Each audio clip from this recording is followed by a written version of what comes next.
Bismillah ar-Rahman ar-Rahim. Assalamu alaikum wa rahmatullahi wa barakatuh. How do you know if someone is genuine? You want to marry them. It's a brother, it's a sister. And you want to make sure that, hey, this person is exactly who they say they are. Now, we live in a time where there's a lot of deception. We have to admit that. We have to see that. The filters, the makeup, the pious look, the beard, whatever it might be, the thobe. And people are just not aware whether this person is exactly who they say they are. Of course, when it comes to the marriage vetting process, the people are going to bring their best to the table. They're going to show you their best. They're going to be on their best. They're going to talk in a way, in a sense that, hey, it'll impress you. But how do you know? What are 3 hacks or tricks that you can do to make sure that this person is genuine? This is what we're going to be talking about today. Are you ready? Make sure you like and subscribe to this video, inshallah, and share it with others to benefit bi'idhnillahi ta'ala. Not many people talk about these issues, but you are interested, you know you want to get married, and you know this is where you get your answers. So, bismillah. Number 1, you need to investigate. The Prophet ﷺ told us, go see them. Investigate, ask. A lot of people don't actually ask. And you'll find yourself in a big pickle if you don't actually take the time to ask. Now, who do you ask? Ask around people in the community. Do your research. It's okay. It's allowed. There's no kind of backbiting or ghiba when it comes to marriage.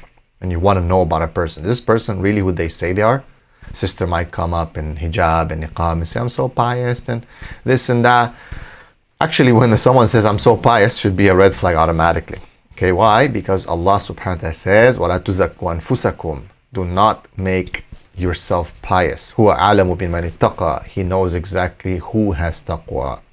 So, ask. Go to the community. You know which masjid they go to. You know which community they're in. Go to the masjid. Go pray. And go straight to the imam. Be like, hey, assalamu alaikum, Imam Sahib. I'm asking about this person. They're in your community. Do you know them? Do you know their family? And the imam might say, yes, I know them.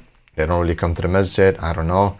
Father's really in this problems, business-wise, whatever, cheating people. Or you can say that they're amazing people. MashaAllah, excellent community, very nice. They're obliged in front of Allah subhanahu wa ta'ala to hopefully tell you the truth. So imam would be the first person. Other people, they might know them. Do a bit of research online and check their name. See their social media, see who they are. With this investigation, bi'idhnillahi ta'ala, you will be able to find quite a lot about that person and to see if it matches. Does it really align between what they show you in the meeting and in the talks and the calls or not? Is it the same? Maybe not. Number 2, well, when you are face to face with them, give them situational questions. Yeah, I know people say we don't like to play games. I don't like to play games. It's not a game. This is a marriage vetting. You need to know who this person is. Again, specifically when you are living in today's time where there's a lot of deception. And people end up in divorce within 1.5 years, 2 of marriage. Statistically, right now, the ummah is pretty much divorcing within the first 2 years of marriage. So, give them situational questions. Look at context. Don't just be like, so how many children do you want? 3. Do you want to work? No. Okay, so what do you think about this? You got to give them a situation, such as, let's say that 5 years from now you have 3 children and I want another 2. Okay? How would you react when I tell that I want another 2? Let's say that you are, maybe she's working and I tell you that I don't want you to work anymore. How would you react to that? Let's say that I don't like one of your friends. I'm sure you have some friends. And I tell you that you should cut her off. Let's say I see your Instagram, social media, and I tell you to delete it. And I don't want it because I'm your husband and I'm telling you not to do this, not to post yourself and not to be on social media, right? A brother should have these situations lined up and many others. And speaking of that, I have actually, and I will attach 2 documents, one for brothers, one for sisters, contextual, context type of situational questions to ask. 15 for brothers, 15 for sisters. That is part of the marriage vetting blueprint. Check out the description in this video to get yours today, inshallah. It's a marriage vetting masterclass that teach you, brothers and sisters, how to vet, how to ask the other person the right questions, so you actually get to know that they are genuine. And this is very, very important. Number 3.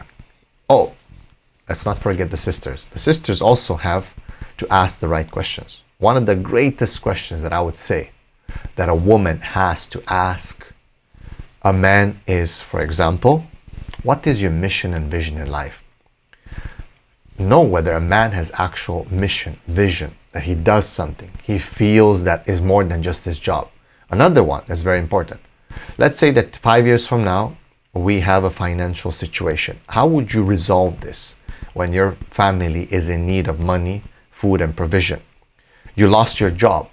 What would you do? Some men, they just lay down, kick their legs back and say, قدر الله ما شاء فعل. I'm a man, I did my best. No, what would you do? What would be your process of solving this problem and reestablishing your qawwama? Right? Women should ask that. Okay? طيب, again, number 3. Let's go to number 3 now. When you meet someone face to face, okay, what can you do to know if they're genuine? They might exaggerate. They might talk a lot about themselves, how good they are and how religious they are, and that they pray this and they pray that. One of the things when a person doesn't talk too much about themselves, they answer questions, but they don't praise and boast themselves, then this is a good sign. This is a good sign. You can see if what they say or what they answer from your questions, whether it matches with how they act. So I would say, if you have the ability to spend some time with their family, have a dinner together, go somewhere together, for example, invite them over somewhere or to a park, the whole family, okay? And you can see how they interact to see whether what you've been talking about in this meeting and marriage vetting matches with how they behave outside, how they behave with each other. Observe the family dynamics. Observe, for example, if it's a sister, how does she interact with her father, with her mother? Does it match with what she's told you in the marriage vetting?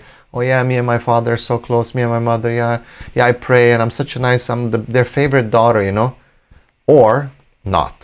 Same with the brother. Oh yeah, you know, I'm such a hard worker, mashallah, my family and this and that. And then he's very rude and angry and it's always like, right, he's outside, he's very nervous, he's just very, very itchy all the time. You can observe that brother, right? That brother is not actually how he told you he was in the meeting. So these are 3 tricks or hacks that you can do to make sure that the person that you are vetting are actually who they say they are. There's a lot more. Make sure you check out the marriage vetting masterclass, the blueprint.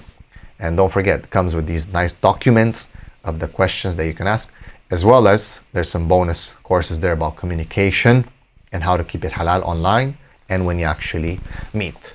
Again, it's your brother Gabriel. Make sure you guys subscribe and like, and we'll see you again soon. Assalamu alaikum.